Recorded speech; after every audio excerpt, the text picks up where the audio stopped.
On behalf of the Transition Committee, I welcome you to the second question and answer session for the candidates for the 10th Bishop of Kansas.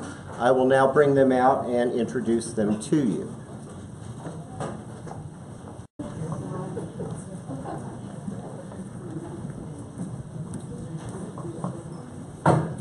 We have to my immediate right, and she'll be the first person to take questions tonight, the Reverend Canon Kathleen Bascom. To her right, and speaking second, will be the Reverend Dr. Helen Swoboda Barber. And then the third speaker on my far right is the Reverend Martha McGill. Now let me talk to you a little bit about what we're doing tonight. We have already drawn for order for who will go first, second, and third. There'll just be one candidate out at a time. We're going to have 25 minutes per candidate.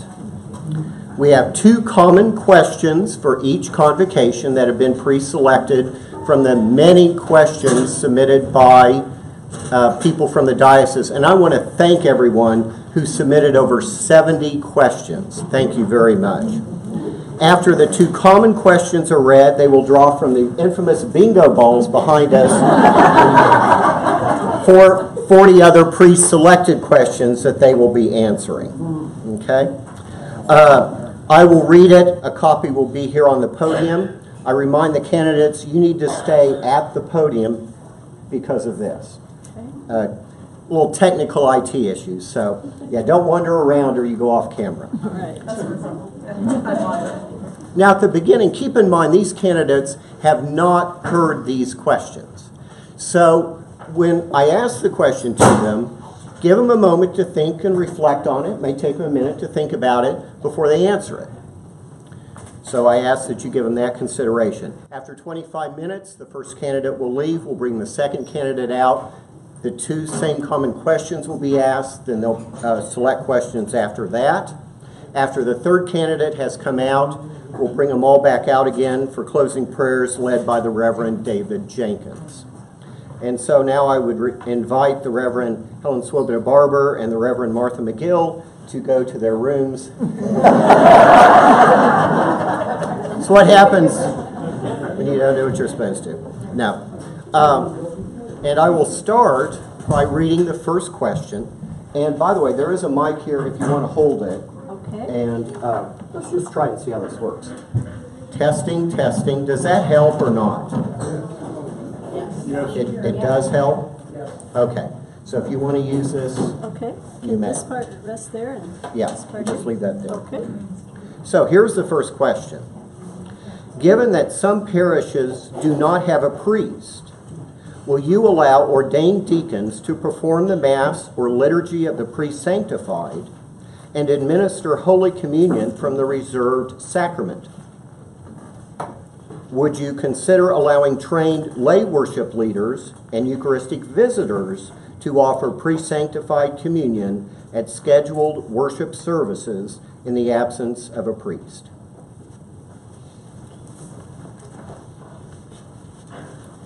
Yes.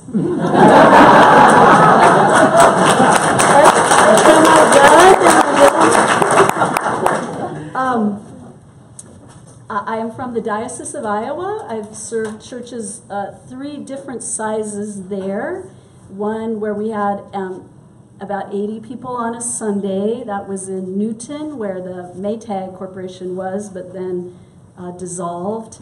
Then I was in Des Moines at a small cathedral, and now I am both teaching and serve at a church in Emmitsburg, Iowa, where we have 12 to 20 on a Sunday. The bishop there came after me. He's been there about 15 years, and when he arrived from California and England, he was adamantly opposed to deacons, serving from the reserve. And actually, I got in trouble as a fairly young priest from the Midwest, just trying to think it through with him, because it seemed to me that orders were trumping the sacrament. I didn't convince him, and I stayed in line, It's what you do with bishops. But now that I'm in Emmitsburg, by this point, he has changed his mind. And so we have a ministry development team, And I come in just 2 Sundays a month. The ministry development team is a new kind of model for small churches. It's being done in Iowa. It still needs, some refinement, but it's been good for me I've been there 4 years now, to watch how it works. How it works in a way, I think I would explain it as where the old model of having a priest, maybe a deacon as well, maybe a parish administrator, that this team of folks get raised up from the parish. Some are bigger, some are smaller. Ours happens to be 6. And then between them, they are taking the different competencies that might have gone on in that older paradigm, right? And trying to live them out. And eventually someone may get ordained. That's where it gets a little tricky. They enter the process as postulates, as a team, right? And even become candidates as a team. Then somebody might, but they don't force it, get called to be the sacerdotal priest or the deacon, or a deacon. Like in our place, I kept going like, okay, in case I go, who's going to be the... There's 2 that feel called the deacon, no priest. But the bishop has now allowed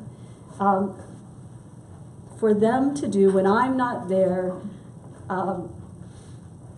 what do we call it? Holy Communion in special circumstances without the presence of a priest. So I do the reserved sacrament, and I think from hearing Oliver describe the pre-sanctified, it's a slightly different name, but they do the liturgy of the word, and then they set up, and our bishop wants 2 people to do it, and it's always kind of in front of the altar, and 2 people to kind of share that ministry of word and sacrament, and just being quite clear that it's a special service, right? And neither of them are the presider, right? Exactly, because that's one of the things that goes with the presbyter. Anyway, there are kind of dangers. Well, danger is too strong a word of it. And that's where the priests would get scared. Why the world, I won't use the H word, would we need one of those seminary, there can be those kind of fears. I feel that this era is exciting, it's frightening, but God is with us and leading us to new and creative models, and we've been hearing it all day with your challenges and the way some of you are coming to meet them. So that was a rather long answer, but there you go. Thank you. Thank you.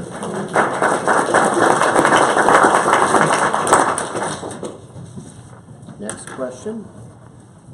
How are you going to re-energize small parishes and deal with the shortage of priests and the economies of affordability of clergy by these small congregations? I think that I feel like I had 3, but I have 2 that are coming to my brain, and by the time I leave here, I'll get the 3rd. Regional ministry, I think, is important, and I was in Kansas before 2 times. I was a very young person at the University of Kansas and felt a call to priesthood around 1983 and was supported from this diocese, and we had a woman priest, but no one, I was the first to go through it all to seminary. And then my husband Tim, who's back there, and I came back after I was a curate in Chicago, big North Shore church. We came back, and I was the chaplain at Kansas State. And we were here about 8 years, and I also went to Washburn and Wichita, so got down south a little bit, not so much to the southeast. In that time period, I became exposed to some of the things Kansas had tried, and I think you all were part of that. So Dean McCandless at the time, I know you tried clustering. I didn't know that the clergy kind of moved around. That was a learning today. Where I was in Manhattan, we were Wamego, Manhattan, K-State, and then St. Mary's, and I think it's called Blue Valley, smaller churches up on the plain, kind of up high north. we still functioned as clergy, but in our own places, there was autonomy of parishes, but there was increased sharing. What could we do better together that we couldn't do by ourselves? And sometimes that was sharing, clergy, deacon, or priest. It was things like advertising. In those days, it was still newspapers and radio ads mainly. But, we did it together instead of, taking the money from each of us and putting them in our papers. Together, we took out advertising, reached out. We had other events that kind of raised and a sense of collegiality amongst everybody. We often talk about that with clergy, but I feel it down here. It's everybody. And it's true in the small churches in Iowa, too. It's lay people. It's because I believe that the bishop, above all, is responsible for the preaching of the good news, whatever that looks like in different eras, and the provision of these amazing sacraments, especially baptism and Eucharist, and just helping to make sure it happens. And I think it takes all of us to live the good news. And we, different eras have different challenges, and we'll find them. So the economics, I don't want to say there's easy models. Again, I already kind of talked about that ministry development team model. So that's free to them. There's, I can't believe they're doing what they're doing and you're doing what you're doing. The beauty of the churches for the number of people that are so well maintained, and that's true in Emmitsburg as well, but they're not paying, they pay me a really small stipend. They're generous to me by those standards, and then they're doing it, and they can afford to do it. In Iowa, they don't cluster as well as we would like, I think. There was a retired Lutheran bishop who took on Mason City. Anybody ever see The Music Man? We can be cold as the holly. Anyway, these Iowa towns, Bishop Lass thought these Iowa Episcopalians would region up, And I think in part it's because the farmland's so fertile and they kind of have their own identity, and they think they're self-sufficient, but the churches really aren't, and it's hard to get over, this is our town and our identity, and that's them, and oh my gosh, and you might be football rivals, right? But I'm sure that the spirit works, and sometimes it's just kind of customizing, and I hope, I already threw this out at lunch to the clergy. If I was elected, I would like to spend a substantial time in each convocation, week, 2 weeks, and be on the ground with you, and be present and just try to learn and brainstorm with staff. What are these new models? How do we serve these people? One last image I had on the bus was almost like like quilting, and I'm not a quilter. But I could see these 4 convocations all are like a little bit different, different cloth. And I think sometimes we try to take a diocesan model. And let's face it, we just left Kansas City, Johnson County, and came here. They're equally beautiful fabric, and they need some different kinds of leadership and approach and models, and I would try to be with you enough to hear what those are and find some organic ways to support you and empower you. Thank you. It is now time to draw your first question. Have 38.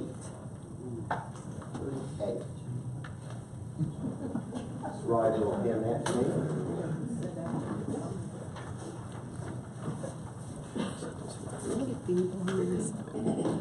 How is your family reacting to your quest to be the 10th bishop of the Diocese of Kansas? That is a great. That's a great question. And he might want to speak for himself, but that'd be after you can chat. Part of my family. We have 2 sons. You may know that I'm a petition candidate, and I've shared this already around, but when I was driving in western Iowa in what are Loess Hills, had led a kind of day teaching, because I teach biblical literature. When I got on my phone, the Bishop of Kansas was going to be searching. And the windows were open, and maybe the air conditioning was out, or something, I don't know. But the windows were opening, and I really sensed a movement of the Spirit, and people kind of nudged about Bishop maybe in the future in my life. I have always been a person who the particularity of the call is kind of where God meets me, not so much. So I have not been totally clear that I was called to be a bishop, but when it came, I felt, understandably in part my affection and other times in Kansas, and I have a real love of prairie. You might have read that, and the grasslands and the importance that I think the people in the middle have, the message to our whole nation actually about sustainability, endurability. I think there's a lot that they're going to learn from us eventually on the coasts. But anyway, some of those things hit me, and I was like, but my dear husband there is the chair of the English department at this small college where we serve in northern Iowa, and had just been given tenure, which is not an easy thing if any of you are academics. And one of our sons was having a very hard time, but was just getting, through that and better, and we just couldn't do it. So I did not put my name in or call anybody, and had some sense of regret. So then, when the petition process came around, it was this summer. Our son's in a much better place, but he was in our consideration. And when somebody asked, would you be willing to put your name in? I said, well, I don't know that you know anybody across the diocese who can get that many names. You try that, and I'll talk to my husband. And so he was in Iowa City. I went, and somehow Tim he said that it came back around. Let's at least be open. And so he's here with me on the Walkabout. He's a creative writer, nonfiction. So wherever this goes, it might, the Walkabout with the bishop spouse thing could easily be in one of our magazines. Our sons, I did not tell them until after General Convention. Prayed about it a lot.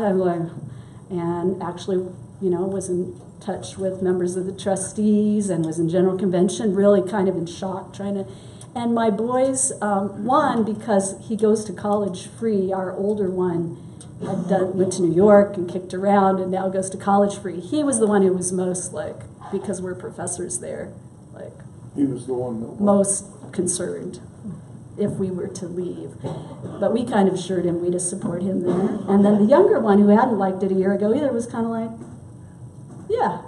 And so I guess now they're kind of, they're amused, and they're telling us to go for it. I don't know what Conrad said, something like, hit it home or something. I guess and we have family in Kansas. Manhattan, we've got the north bit covered for prayer, so, except we've got somebody in Mullinville. That's a long way, but, we've got his family and mine extended here. So there's family here too. All right, next question. See, I'm going long, so I don't have to take so many. Okay, that's up to you. Number 14.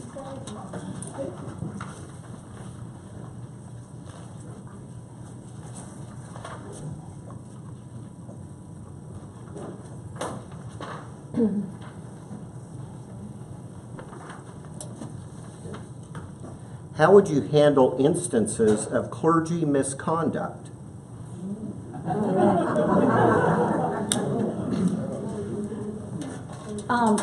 Well, I think that, in sharing that I would like to be a bishop who is in every convocation and has strong relationships, I think we start there, which isn't misconduct. It is knowing the clergy And that's the kind of not that knowing the bishop is going to keep you from falling and doing stuff or, getting sick or doing something dysfunctional. But I do think it's a really important that those relate and making sure the relationships amongst clergy are strong, because sometimes we can prevent things, just by health, by early knowing, oh, these are some warning signs. What do you need?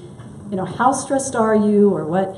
And then I think just going with the national church, I'm not half as well informed as Mike Morrow, but know that we have some very solid, from going to General Convention for 4 times now, some pretty solid processes in place if something does happen, and I would be there. We're all the children of God, and I am all for equality. And misconduct, sexual impropriety, it's just not healthy for the body of Christ. And we're going to stand against that. We're going to stand for women. We're going to stand for men. We're going to stand for people of all color, of all languages, because that's what we get from Jesus, right?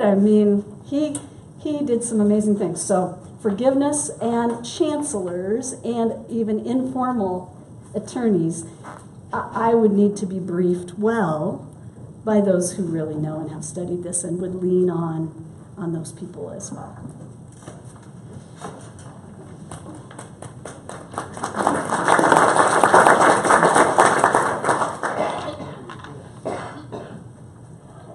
Number 4.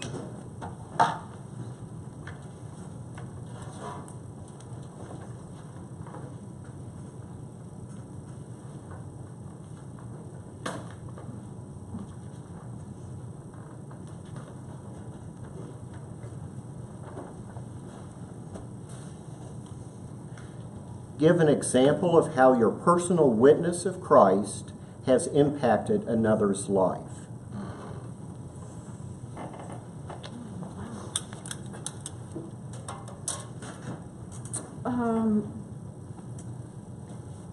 When I was younger, well, first I wanted to be an actress. Then, Katharine Hepburn, we all loved her, didn't we? Anyway, I wanted to be an actress. Then I wanted to be a writer, and I still love to write. And when I was at the KU Canterbury and started having these kind of crazy prayer experiences and people saying, maybe you ought to be a priest. And my family, was kind of Christmas, Easter, and the Christmas Bazaar, and Easter was questionable. Might have been champagne brunch for us sometimes. So I was not a very churched family. So my faith was deepening after about age 17, and then the Episcopal Church was my home. I knew it once I kind of did a little circuit through, evangelicals got me in, then Roman Catholics got me the sacraments, then I couldn't, then I found the Episcopal Church at KU, and it was like, the sacraments and thinking, and questioning and being myself and not pretending. Now, what's my question again? There. Okay. So one of the hardest things for me was giving up writing. That felt like a sacrifice because I wanted to be a writer.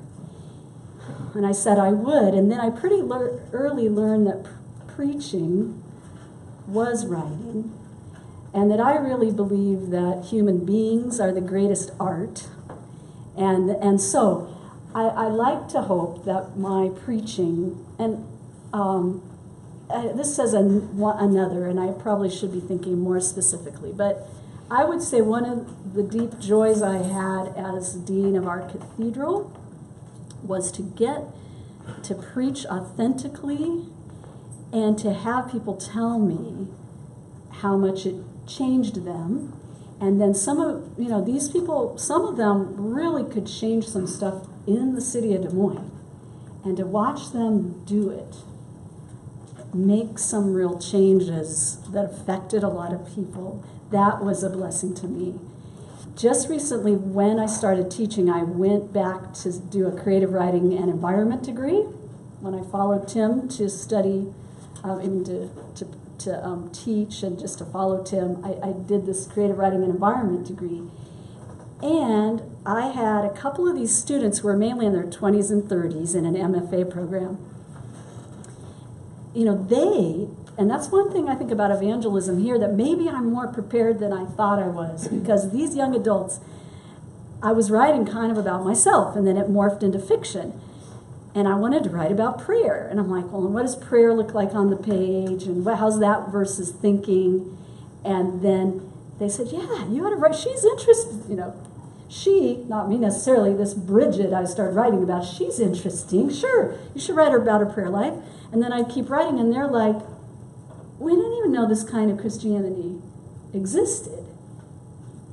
And I think it impacted some of them started looking into going back, you know, back to, you mean, oh, she's so human, or she has doubts, or she cares about the environment, or she might have a glass of wine. You know, it's like the right had so co-opted what these people think Christianity is, and I think we have a mission. So those are two ways. Am I done?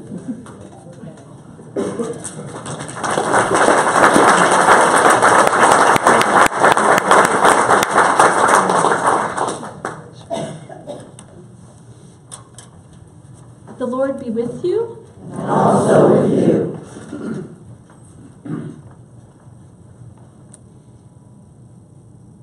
Gracious God, I give you thanks for each one here and for the people that they represent who couldn't come with them, for their towns and all that's going on in the town, for what you have in your imagination for these locations and for these people.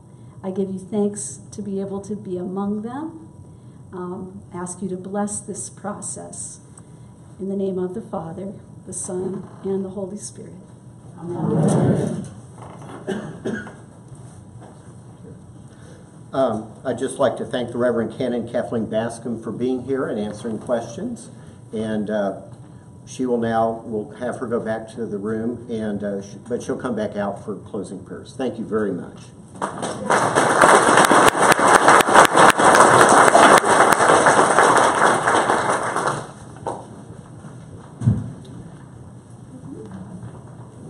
right.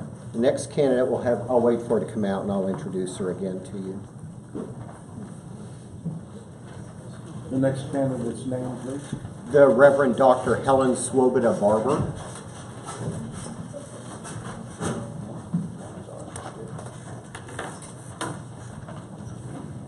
Here on this side. And there is a mic here for you to speak into. Just leave it there. Don't put it on. If you don't, yeah, and that's up to you if you want to use it. This is again the Reverend Dr. Helen Swoboda Barber. And we'll ask her again the same two common questions, and then she'll be drawing the bingo. This is my husband, Sean.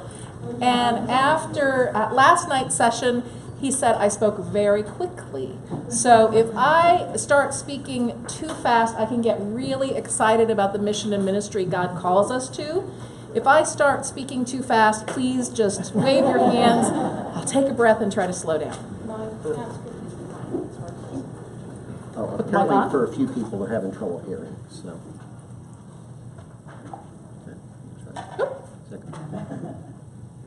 I know ended up holding it, so. What about that? Can you hear Is that? Nope, not any better. You may have to, just hold it close. What? Oh, I thought that was the mic for me. That's extreme. Still not good. She's fine. She just wants to go see you too. Well, Okay. is that any better? It still doesn't sound good. That's, yeah.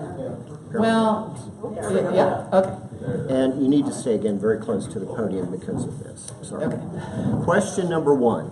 Given that some parishes do not have a priest, will you allow ordained deacons to perform the Mass or liturgy of the priest sanctified and administer Holy Communion from the reserved sacrament?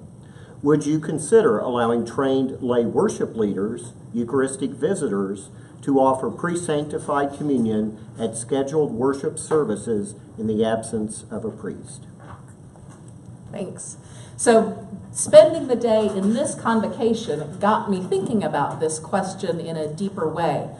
And I don't exactly know my answer to this because I don't exactly know the canons.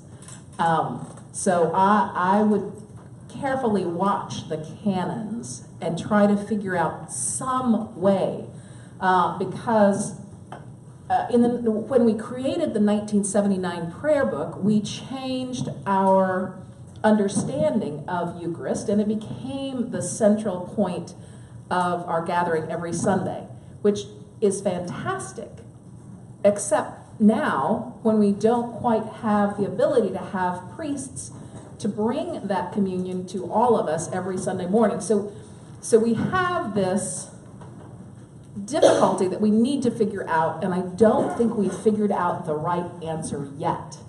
So that's going to be one of the interesting things for you and your next bishop, to creatively think about ways that that might happen. I was interested in hearing that you do the liturgy of the pre-sanctified in a couple of places here in the diocese, and was at some point going to ask some questions about how it was chosen that this place did it and that place didn't. So that was interesting to me. I knew in a long time ago I've had that communion, but I didn't realize it was still happening, and I'm interested in that. In Ohio, right about the time we were leaving, the bishop there was trying something new, and he connected two congregations, sort of a larger congregation and a smaller congregation. And in this model,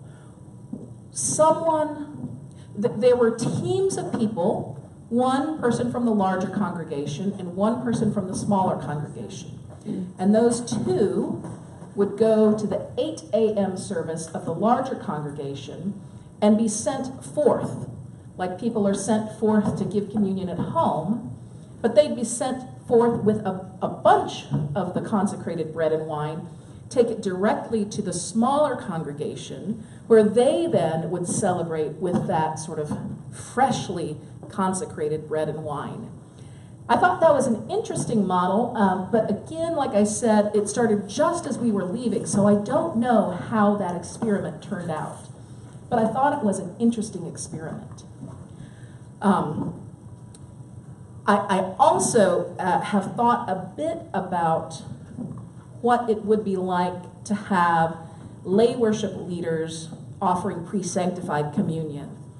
And that is more difficult in the Episcopal ecclesiology, but I don't think it's completely off the table. My guess is that this convocation will be one of the places where these experiments happen. And one of the really cool things that happened at General Convention this summer is General Convention said, we're not ready to write a new prayer book, but bishops, we instruct you to instruct your diocese to experiment with liturgy and bring it back to us. Those things that work, bring it back to the larger church so we can help create liturgy for the 21st century. So I can imagine that will be one of the gifts the Diocese of Kansas brings to the larger church. I don't know the answer yet, but I think it's going to be sort of interesting to try some things.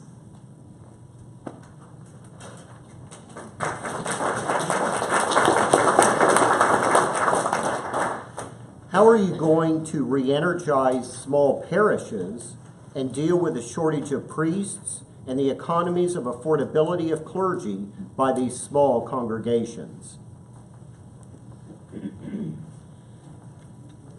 So the parishes that we visited today don't seem like they need to be re-energized.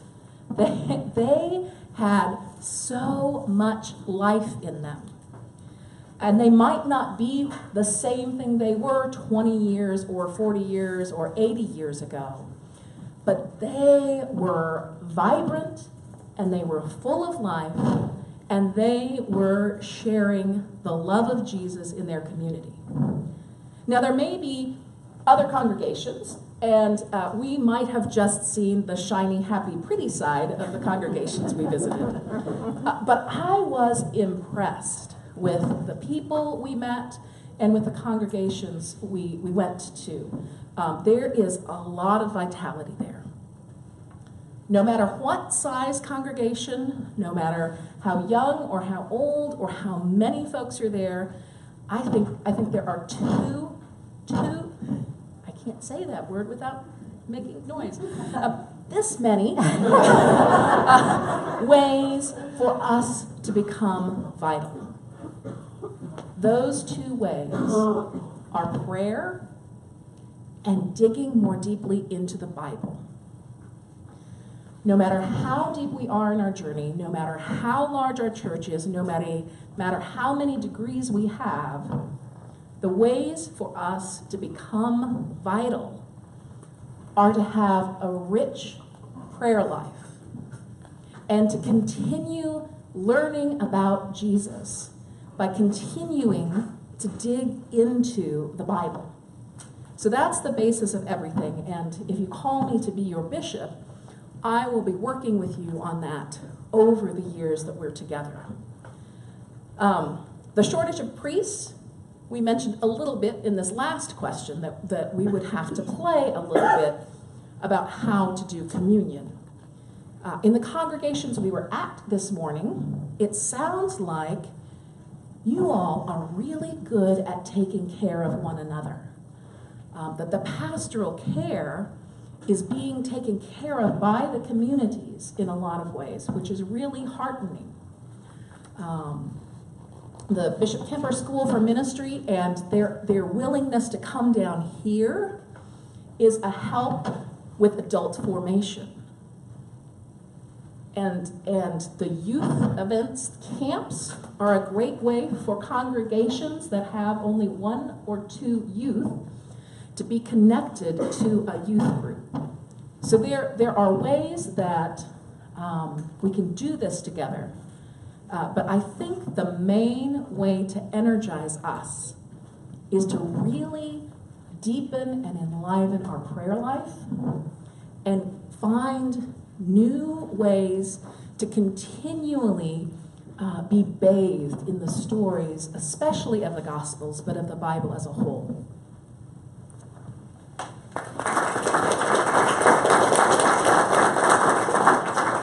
Now it is time to draw from the bingo ball. B9. You can tell she's a bingo player, right? I love bingo. We have a 12-year-old and a 14-year-old who don't like bingo, but I love bingo. Question 9. Would you be willing to cut diocesan expenses given the decrease in members and giving in our churches? So before I went to seminary, I spent several years in the financial industry. I worked for American Century Mutual Funds.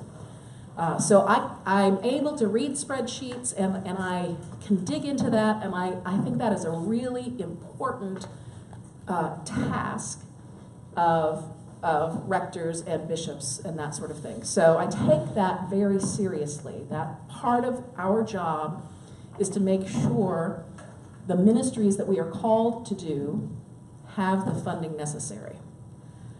One of the things that has happened in my life is the last two congregations I was at, we began with 2 full-time clergy, and by the time I left, we had 1 full-time clergy. Not that there wasn't enough for both of us to do, but that looking at the spreadsheet, looking at what was not burdensome for the congregation would be to keep expenses down. And so we did move from 2 priests to 1 priest in both of those congregations. So I am very willing to do that, and I'm willing to do that for the benefit of the community. There also might be very good reason to even increase staff if that creates a greater benefit for the diocese. You know, maybe we come up with a model where we have 4 priests on diocesan staff, and they are busy in all sorts of congregations that don't have full-time priests.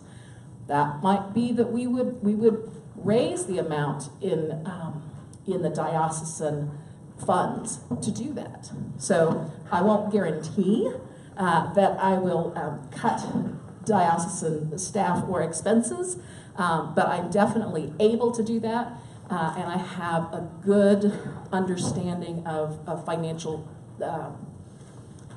numbers and what those look like for us now and how they can be used best to fund the ministry God is calling us to in the future.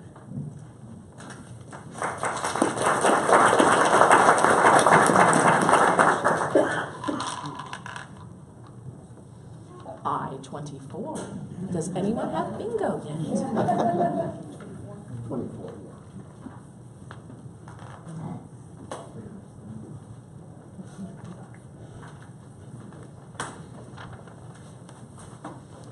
The Diocese of Kansas has strong programs for children, youth, and college-age adults. Tell us about your ideas to grow and further strengthen these diocese-wide programs. That's a particularly tough question because I tell everyone in the Episcopal Church that the Diocese of Kansas has one of the best youth programs out there. You really do. Yeah. I'm a product of it. So I was incredibly active in youth ministry here in the Diocese of Kansas. That's where I began learning about leadership. That's where I began learning about boundaries. And it just enlivened me for the love of Jesus and how we could share that with others. So I'm a product of that, and I love it dearly. That being said, I think in the past, Kansas has had a fantastic youth ministry, and I think that has been pretty consistent over decades. When I was a college student in Kansas, we had a full-time chaplain at KU and a full-time chaplain at K-State. Then when I was back with you as a priest, those 2 full-time positions were supposed to be working with other colleges besides just KU and K-State. And then you have had several more models after that. But I'm not quite as familiar with them. I'm really interested in what's going on now with youth and college students because you're bridging those. And I remember when I was a youth and a college student that very clear boundary between high school and college made a lot of people drop off. And I wondered if this new model where youth ministry and young adult ministry is over one umbrella, if that will help some people, some young adults, stay in the church.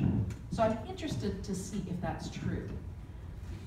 When I was growing up in the diocese and when I was a priest in the diocese, there wasn't an awful lot for children's ministry on the diocesan level.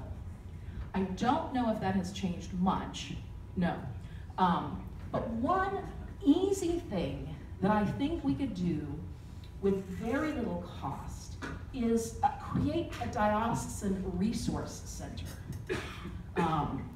We toured Trinity in Lawrence that already has a really good library with librarians who keep track of stuff. And I know in my ministry, I have purchased a DVD set of this or a curriculum book of that, and I use it with my congregation, and I'm ready to share it with someone. So I think that would be one easy way for all ages, but especially for Vacation Bible School or particular children's materials. If we had a resource center where congregations didn't have to buy brand new material each time, or who could look at the list of people who have used them before and call them up and say, how did this work? Would this fit for my congregation that has 2 second graders and a 5th grader, and we have a great helper that's an 8th grader? So just sharing resources might be a first step that's not very expensive, but I think you've got a great program, so don't mess with it too much.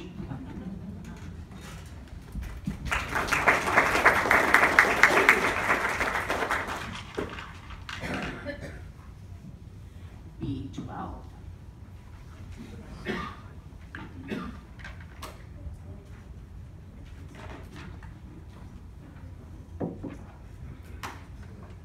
What is your opinion about the expansive language liturgy? Would you allow its use in this diocese? Yes.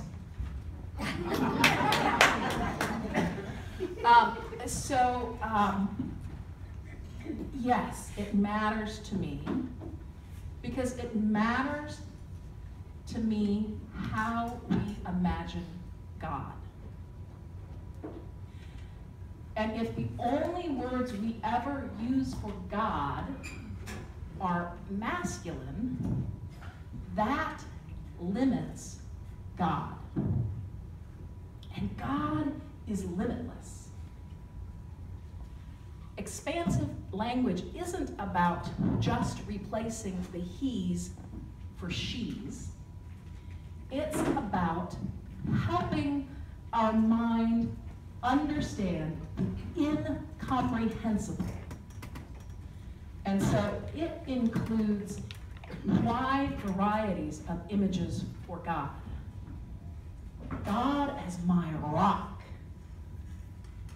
God as the mother hen that keeps her chicks safe. Expansive language helps us, reminds us that God is incomprehensible, and incomprehensibly God loves us more than we can imagine. I wouldn't force people to use exclusively expansive language, but I would be happy when they give it a try.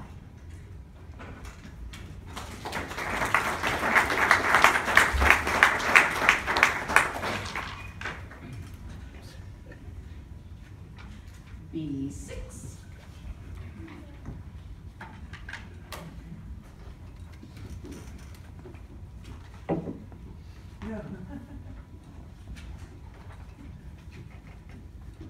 Across many denominations, attendance is dropping. What are we called to do to address this issue?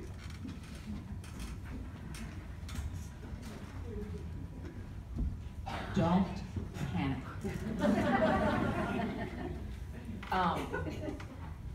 I think for a lot of people,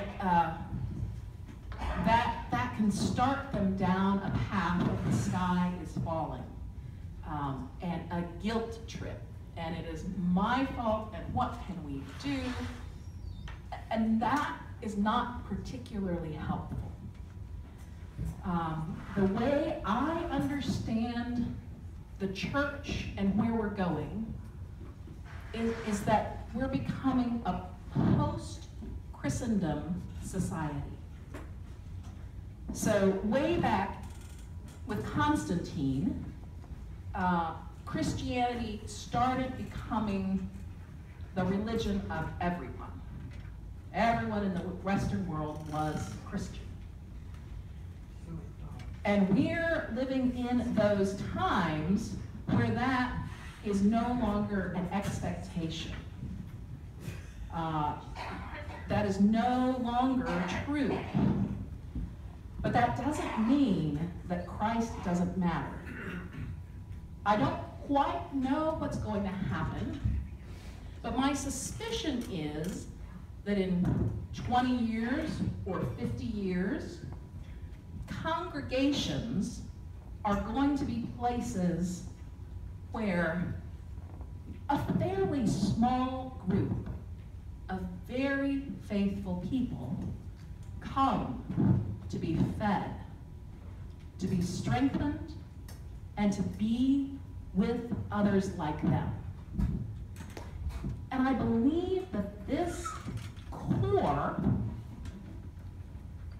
will be called by God to go out into their communities, not only to serve, but to give opportunities to people in their communities to serve.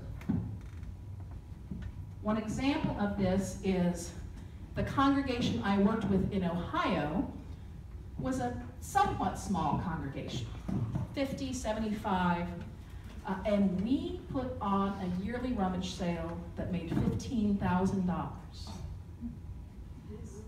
You can't do that with the number of people inside that congregation. But they were catalysts for the larger community. And the larger community loved this ministry. And they couldn't wait to be involved with this ministry. And so they were doing God's work and didn't know it. And they were working beside others all day long for a week who were members of the parish, who did have a life of faith, and that was evangelism. Not the knocking on door, is Jesus Christ your Lord and Savior, but I do this because I love Jesus. And I'm glad you are here. Tell me about why this matters to you. Why are you doing this? Is there some other way our congregation can be helping you? That's what I'm suspicious that congregations will become in the future. And that will mean that we aren't fully funded by the pockets of the people who are in church on Sundays every day, every week. And that gives us some interesting opportunities too. But I bet at some point there will be a question about that, so I will wait and tell you more about that later. If you want to offer a brief closing prayer and then... All right.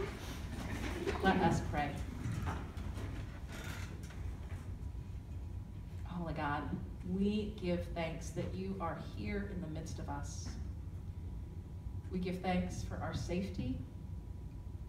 We give thanks for our intellect. We give thanks for the hearts that you give us. Be with us this evening as each of us discerns. Lower our anxiety.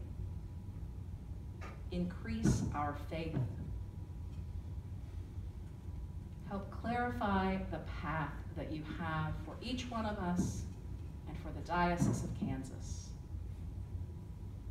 Give us a restful night. In Jesus' name, amen.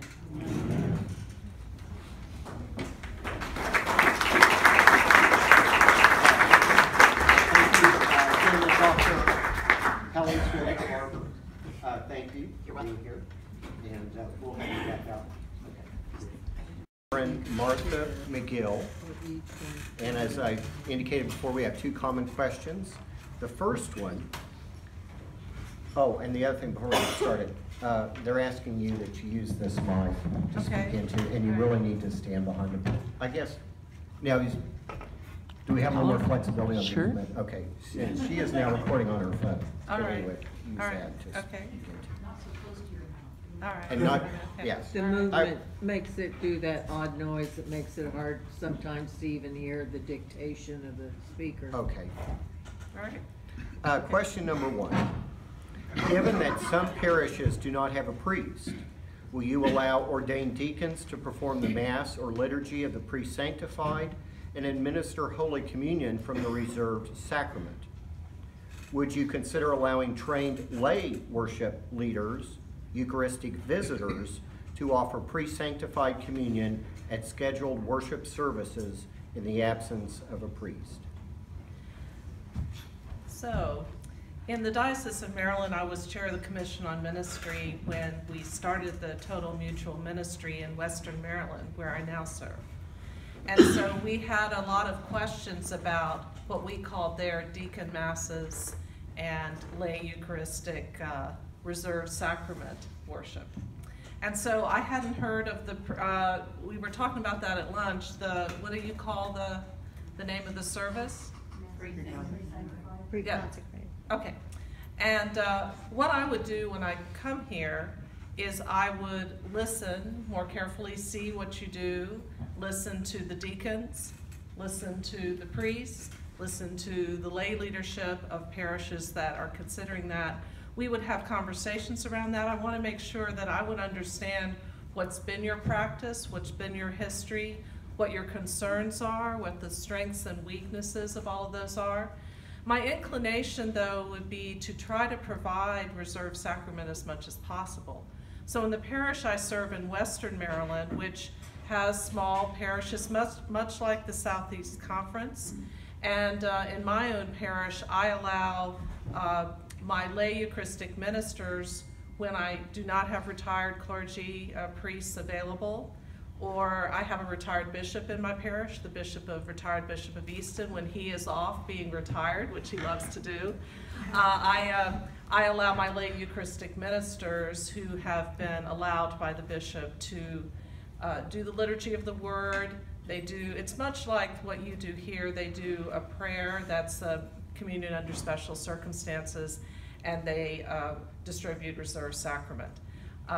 And so I would be inclined to allow all of you in this Southeast Conference where you have an issue with clergy to be able to have reserved sacrament as much as you would like. So we would work together, but I'd want to know what your history, what your concerns are. I'd want to listen to you first and hear what you would like, and then consider that. And I think Bishop Wolf did that, looking to other dioceses, looking to total mutual ministry programs for how they handle that.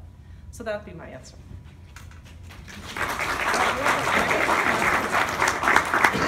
I didn't get applause last night. That was good. Great. The second question, how are you going to re-energize small parishes and deal with the shortage of priests and the economies of affordability of clergy by these small congregations? So what I saw today is what I see in Western Maryland, which, even though Maryland's a very large diocese with some very wealthy parishes, especially in Baltimore and Frederick and Hagerstown, we have a lot of small parishes that we have issues with clergy coming out to Western Maryland. There are about 4 or 5 parishes in Western Maryland. I'm at the mother church of the area, and so I've been blessed with some endowed monies. We talked about that at lunch, which allow us to operate a historic building as well as a cemetery that we spend a lot of money on the grounds. That's very hilly. So we have, the question was about small parishes. What I see here is what I see in Cumberland and Western Maryland. I see lots of great, exciting ministry all over the Southeast Conference when we've been visiting today. And I see a lot of, really the strength of the parishes are the lay leadership. You know, we clergy are privileged to be among you. And if you all, Janine was my shepherd in the search process, and I got to see where she works her ministry and her magic. Because St. Peter's in Pittsburgh, amazing things going on, and every place we went, St. John's, and all of the parishes that we saw today are integral parts of the community and providing very important pieces. So I think small ministry is the heart of the Episcopal Church. Most Episcopal churches are 100 members on Sunday and smaller, and I think that that's where the life of the 21st century Episcopal Church is going to come from, because you all are struggling with the issues that some larger churches have yet to struggle with. especially around finances and buildings. But you know that the treasure is not in all, and we talked about the fire that you had.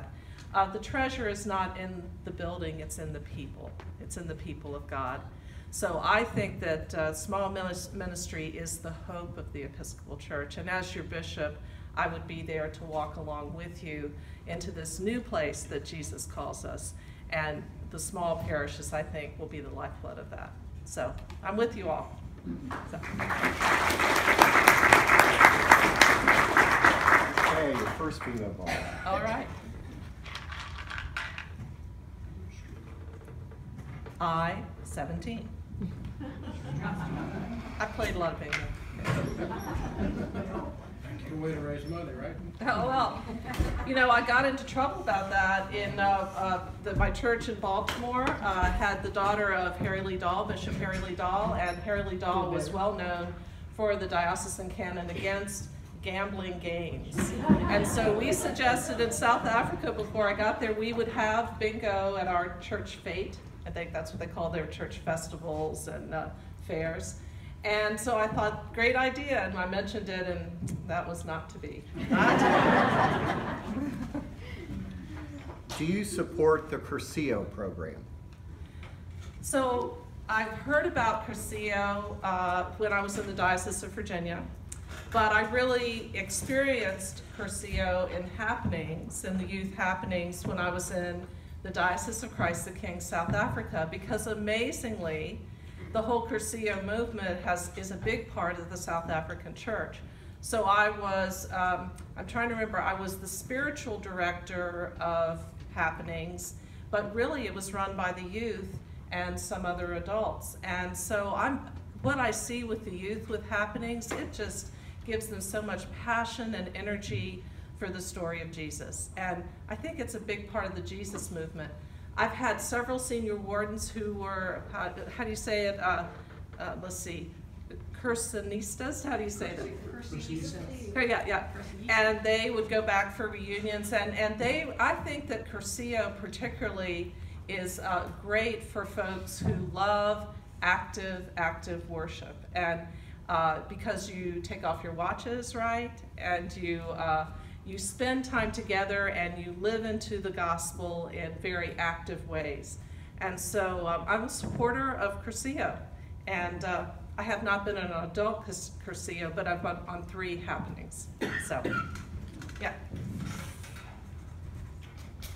Yep.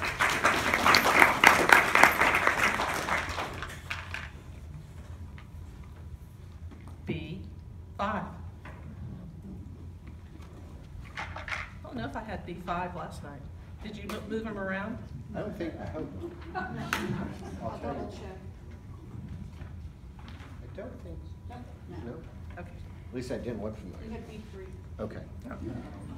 How would you handle diocesan staff conflict or staff change in a family-sized diocese where interpersonal relationships are so tightly woven together? So I would handle it much as I've handled my staff issues at all of the parishes that I've been at. I'm particularly thinking about Memorial Church in Baltimore, where I was for 14 years. We had several issues around staff. We had our sextons were employed with our separate nonprofit on site, the Samaritan Community, and we often had some issues around boundary violations where we had to, one time we had to actually fire immediately someone who was copying pornography on the copier. So you have those issues where you have to have an immediate fire. But you still do it. I remember the day that we did it. And it was one of our, we call them clients at Samaritan Community, who needed the job. He had nowhere else to go. But we had to say, this is something that we have to do, and we will support you in finding a place to stay, but you can no longer be on the job site. So I've had that. But I've also had issues where staff have had emotional issues, health issues. I've had a staff member that we had to use our health insurance from the diocese to allow them to get mental health care. And we had, often on staff, especially staff that have been there a long time in the parish that precedes you as rector, they are beloved because they've held the parish together. You all know staff that have done that. And so, but you honor them in a way that in a business they would be gone and they'd be their keys would be taken to the church and they'd be out the door.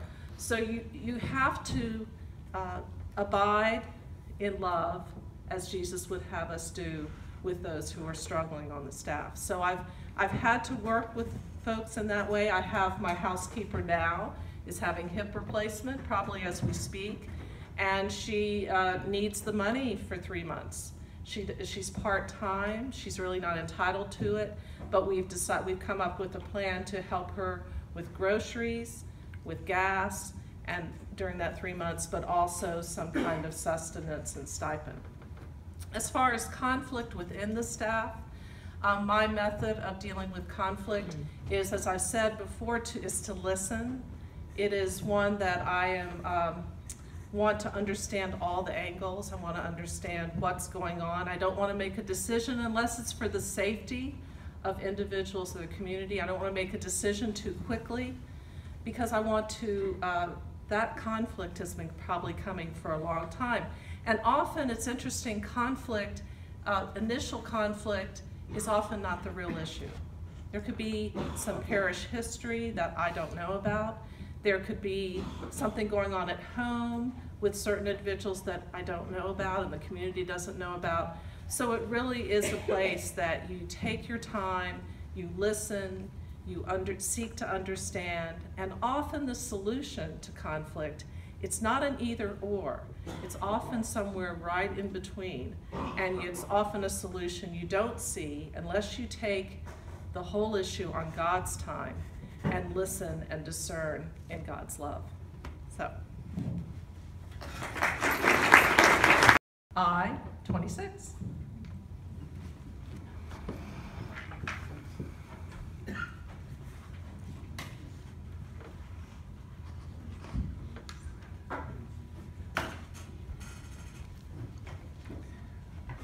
What is your experience in dealing with churches in rural towns? Specifically, what have you done in the past to work with such churches, and what was the outcome for those churches and their parishioners?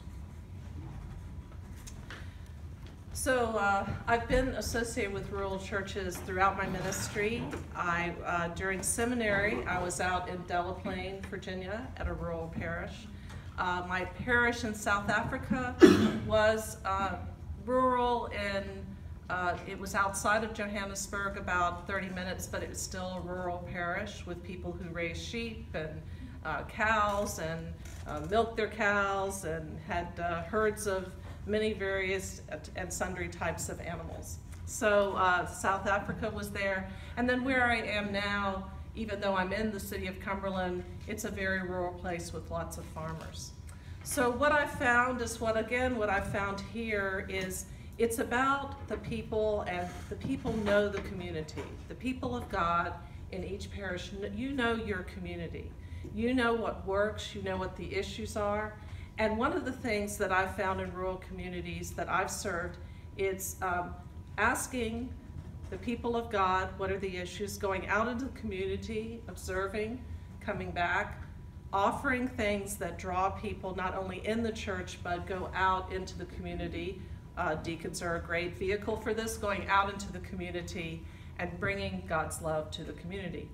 At Emmanuel right now, one of the things that we're doing is trying to address the opioid crisis, which is very significant in Cumberland and through West Virginia and the rural areas particularly.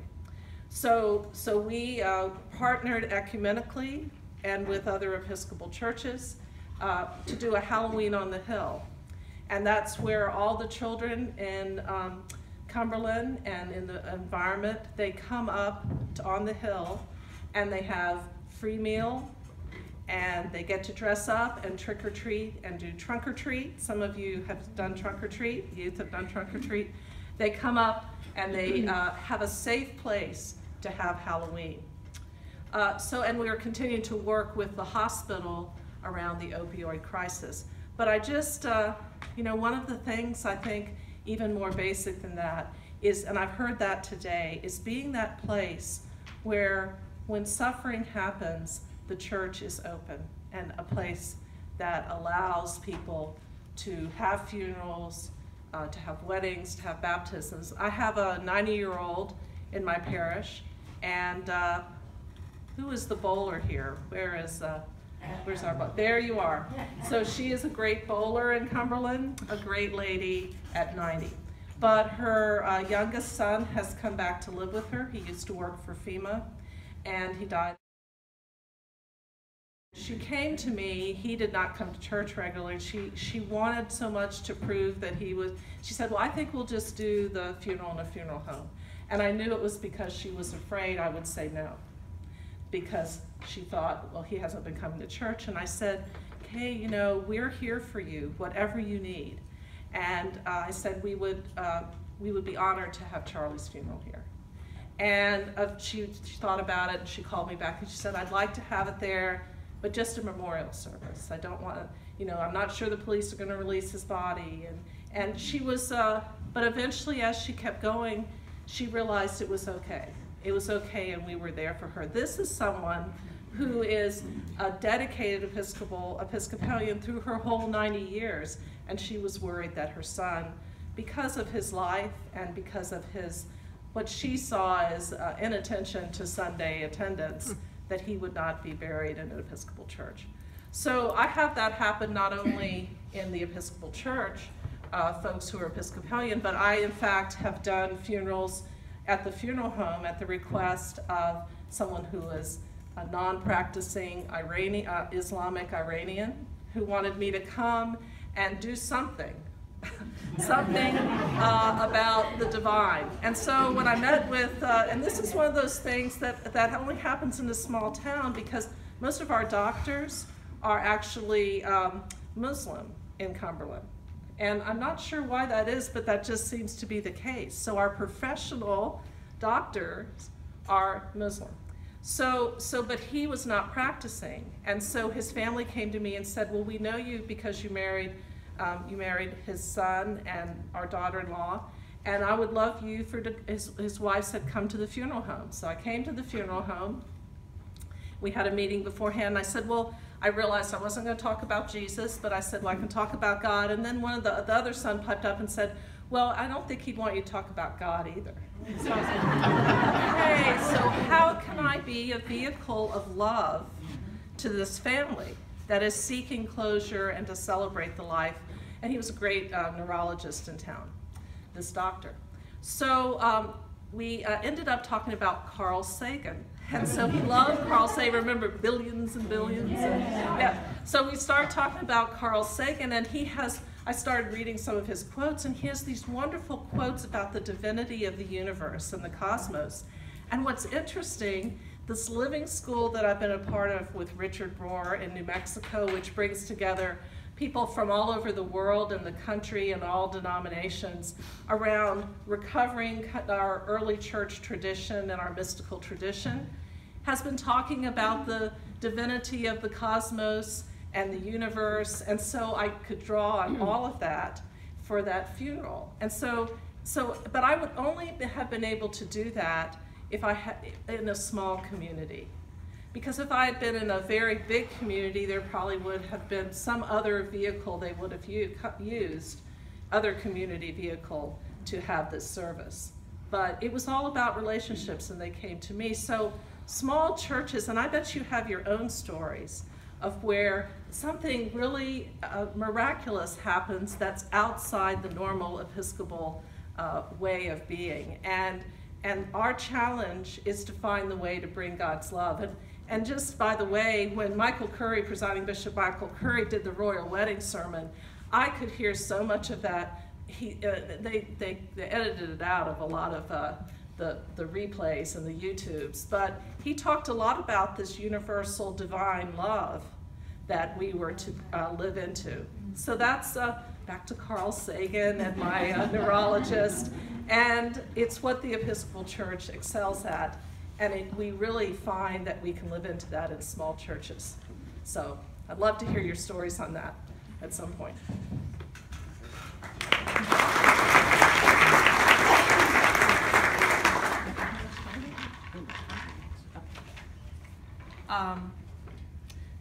B7. I like the B7.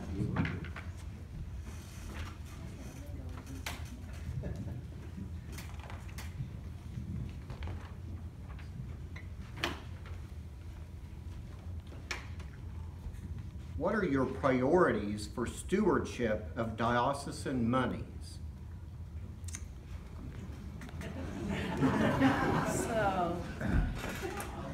Well, I was looking for a way to channel my father and tell you a little bit about him tonight, and I think this would be very appropriate. So I learned about money from my father.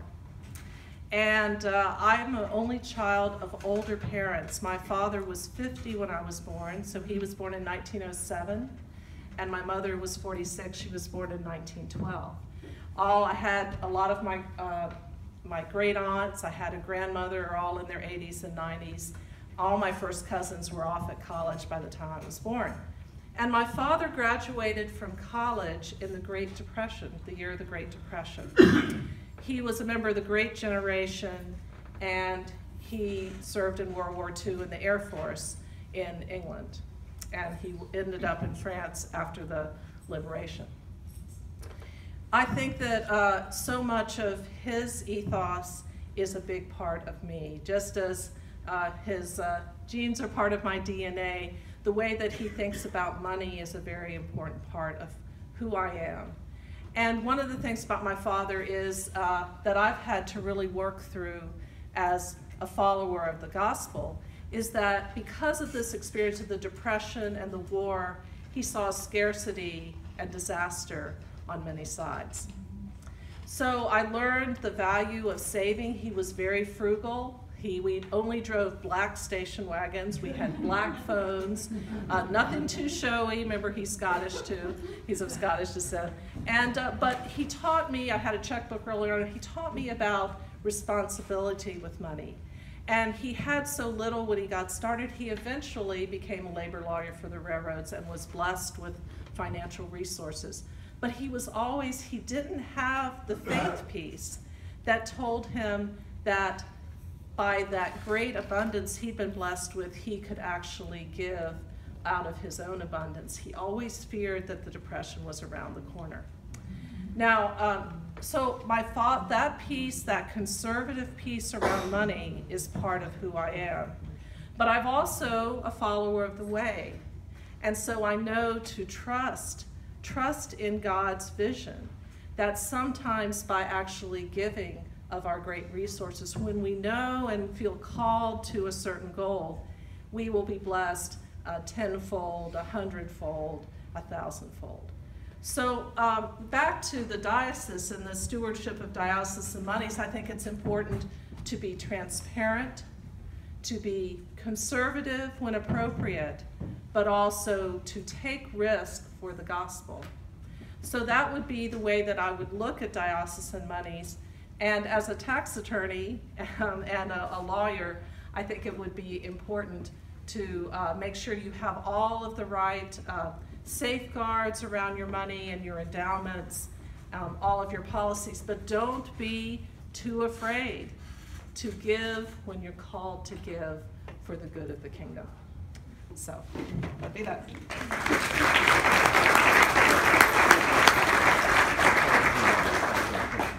Okay. So for the closing prayer, this is my very favorite. I'm sorry, I keep moving. It's hard for me. My closing prayer is my very favorite prayer for the evening in the prayer book. The Lord be with you. And also with you. Let us pray. O Lord, support us all the day long until the shadows lengthen and the evening comes, and the busy world is hushed, and the fever of life is over, and our work is done. Then in your mercy grant us a safe lodging, a holy rest, and peace at the last. Amen. Amen. Thank you all.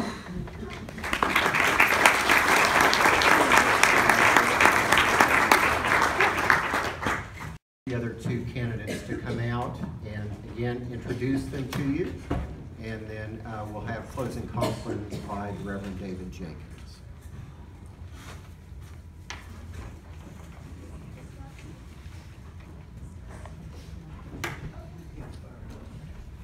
Y'all did well hanging in there. It's getting late, right?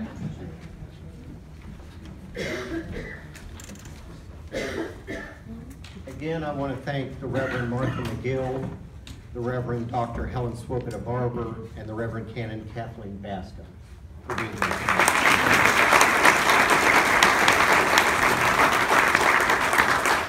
And this audience has been so great in being receptive and welcoming.